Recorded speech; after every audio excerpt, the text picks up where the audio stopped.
bonjour tout le monde.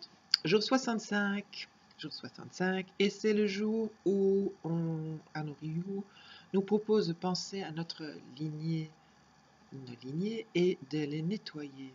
Comment faire ça? Parce que c'est vrai qu'on porte beaucoup de choses que nos ancêtres ont fait, ou décidé, ou vécu, dont on n'a aucune connaissance de ce qu'ils ont fait. C'est impossible puisqu'on a tellement d'ancêtres, vous savez,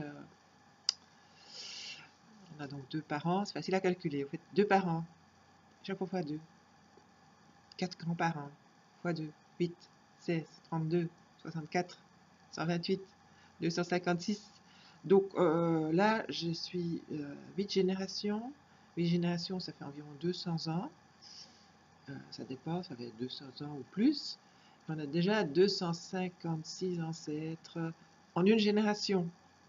Plus si puis il faut rajouter nos 2 parents, nos 4 grands-parents, nos 8 ancêtres.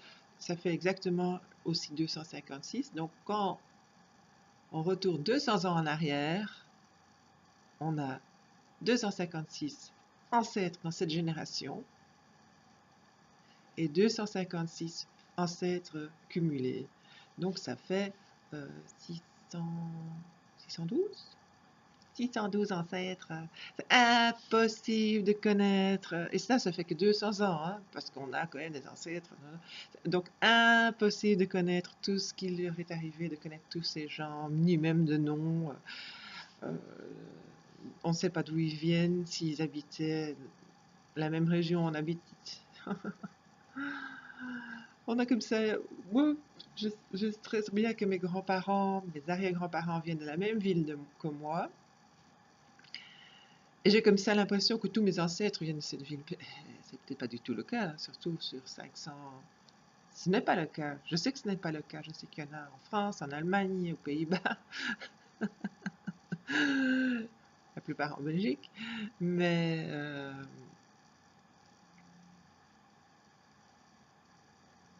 ouais, est-ce que c'est ça que je voulais vous raconter? Je ne sais pas.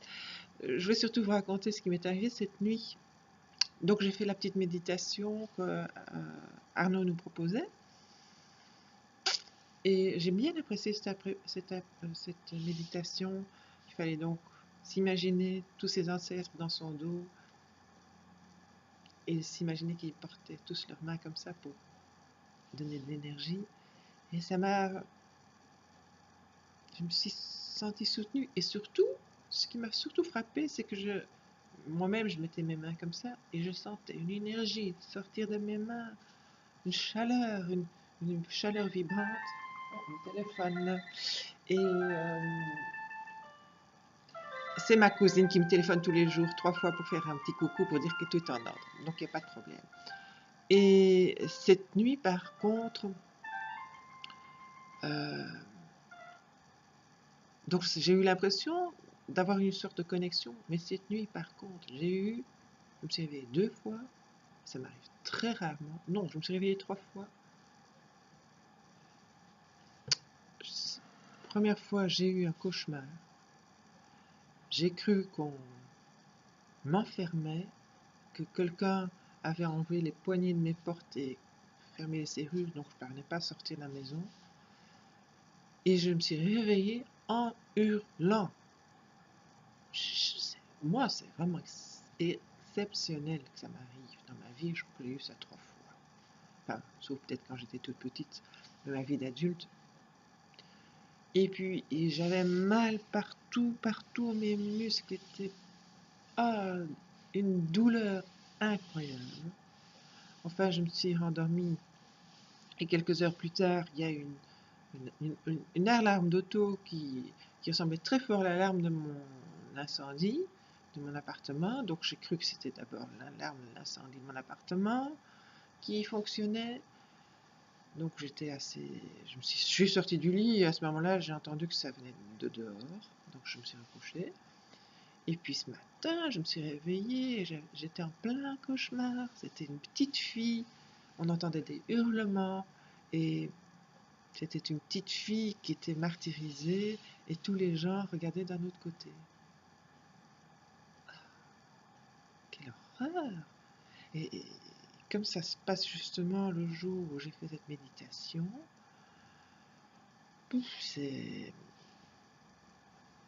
ça me trouble. J'ai aucune connaissance d'enfants martyrisés dans ma famille. Normalement, si ça s'est passé, c'est rare qu'on a connaissance de ça. Ça me trouble. C'est pour ça que j'ai... Bon, ben... Ouais. Je vais envoyer beaucoup d'amour et de lumière. Je vais faire un Ho'oponopo. Et voilà, je sens déjà mon cœur un petit peu plus calmé. Waouh, c'est lourd, c'est lourd, c'est lourd, c'est lourd. Je vous souhaite tous une belle journée. J'espère que je pourrai... Je suppose que si ça a un rapport avec quelque chose qui s'est passé dans ma famille et que ça me vient juste ce jour-là, probablement, et j'espère, peut-être, ou bien je suis arrogante, je vais devoir faire beaucoup de méditation pour nettoyer ce qui s'est passé. Est-ce que c'est ça le message qu'on me donne, l'autorisation ou la capacité de nettoyer cette souffrance? Merci de m'avoir écouté. Prenez bien soin de vous, hein, parce que sinon, ça nous revient sur la patate la génération d'après. Prenez bien soin de vous. Bonne journée.